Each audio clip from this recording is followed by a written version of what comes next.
before Minnesota was a state, before it was a territory, before it had a name written on any map.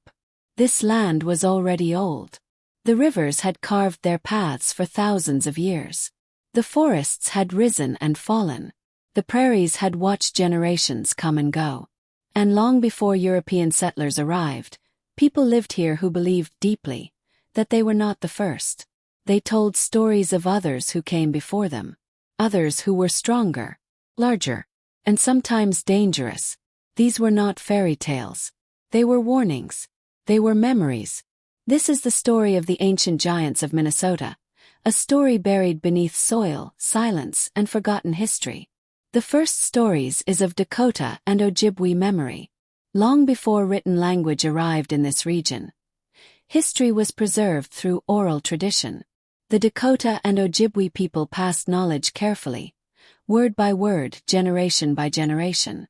Among their oldest stories are references to a time before modern humanity, when beings lived on the land who were not like the people of today. Some Dakota traditions speak of ancient races of people who were powerful and physically imposing, but also violent and unbalanced. These beings were said to dominate the land until they were destroyed or driven away. Ojibwe oral histories tell of older beings, sometimes human-like, sometimes something else entirely, who existed before the present age. Some stories describe enormous warriors, capable of lifting what ordinary men could not. What matters is this. These stories appear independently across different tribes, yet share the same core detail, which was, they were larger than normal humans. These weren't bedtime stories.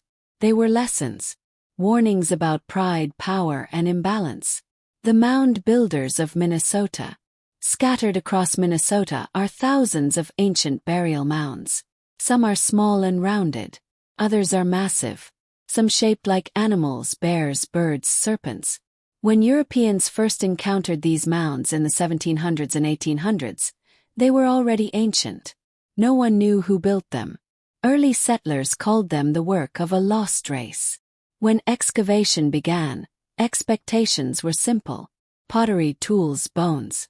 What was sometimes found instead changed everything. Settlers described skeletons that were far too large to belong to normal humans.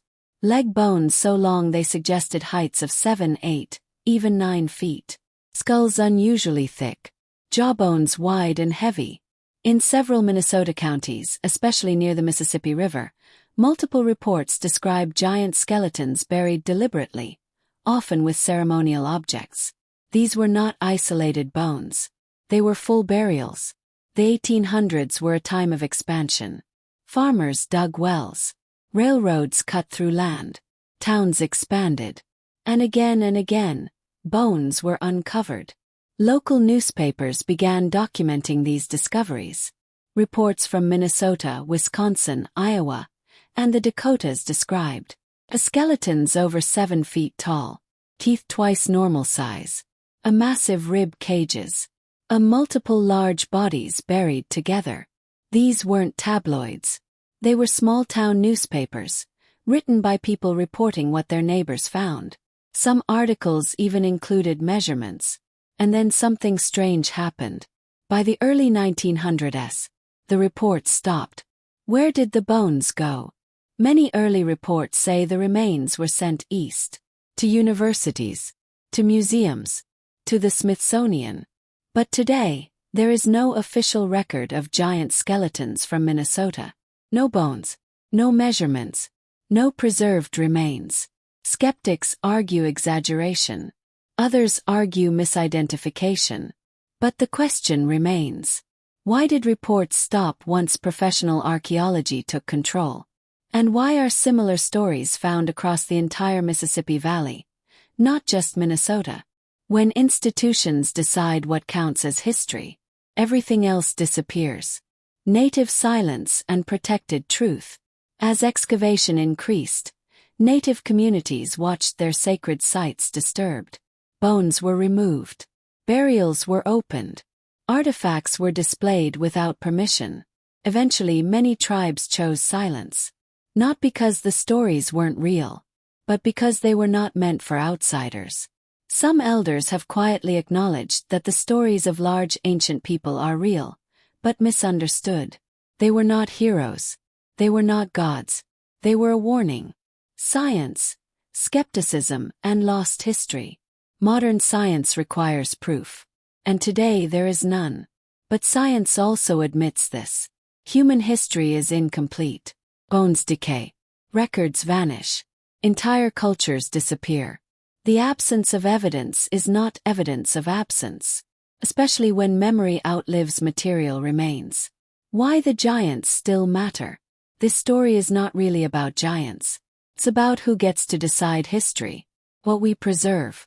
What we dismiss. What we bury. The giants of Minnesota remind us that the past is deeper than textbooks. And some truths survive only in whispers. Minnesota is still quiet. The rivers still flow. The mounds still rise from the earth. And beneath them, the land remembers. Whether giants once walked here or not, the stories remain. And stories, when repeated for thousands of years, are rarely empty. Some histories are written in stone. Others are written in silence. And some are written beneath our feet. Thank you for joining us today. Please do well to like, share, and subscribe to this channel.